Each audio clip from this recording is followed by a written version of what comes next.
তো বন্ধুরা চলে এসেছি ছাদে, আর আমসত্ত্ব দেওয়া রয়েছে। এইটা হচ্ছে একজন দিয়ে গেছে, পাশের বাড়ির এক জেঠিমা। আর এই যে আমি থালায় দিয়েছি, দেখো দেখেছো, মশারির নিচে দিয়ে রেখেছি, কেননা ধুলোবালি যদি পড়ে তো এই যে। আর আরেকটা জিনিস তোমাদের দেখাই, চলো দেখো কেমন ফুল ফুটে রয়েছে।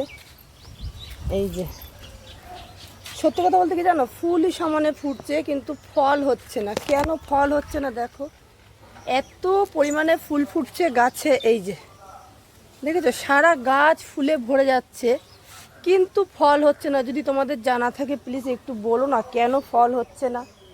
আর এত ভালো লাগছে এই ফুলগুলোর, এত সুন্দর গন্ধ, তোমাদের কি বলবো। ফুলে ভরে যাচ্ছে পুরো সারা গাছ, দেখতেই পাচ্ছ কি সুন্দর ফুল ফুটেছে কিন্তু ফল হচ্ছে না। আমি জানি না এটা কেন, বুঝতে পারছি না ব্যাপারটা। যদি তোমাদের জানা থাকে কেন ফুল ফুটছে না, কি করলে ফুল ফুটবে অবশ্যই জানিও। আর এই যে দেখো আমসত্ত্ব কেমন হয়েছে, আমসত্ত্বটা বলো তো।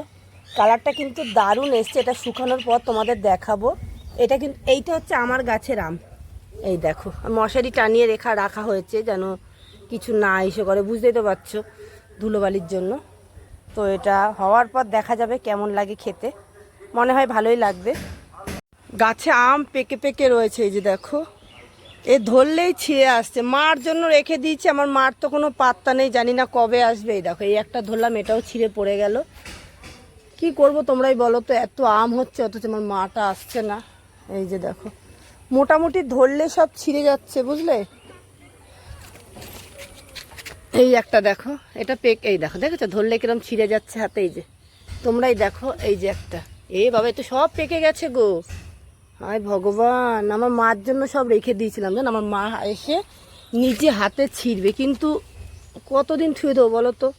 এইভাবে পেকে পেকে পড়ে যাচ্ছে, পাখিতে খাচ্ছে। সে পাখিতে খাক, ওরা খাবে না কারা খাবে। এই দেখো, দেখেছো কিরম খুলে যাচ্ছে ধরলেই। এই যে এই দেখো, এই যে এখানে 3টে আর এই যে 2টো, 5টা আম এখানে রাখা যাবে না। এই দেখো পুরো পেকে গেছে, এগুলো ধরলেই ছিঁড়ে যাচ্ছে।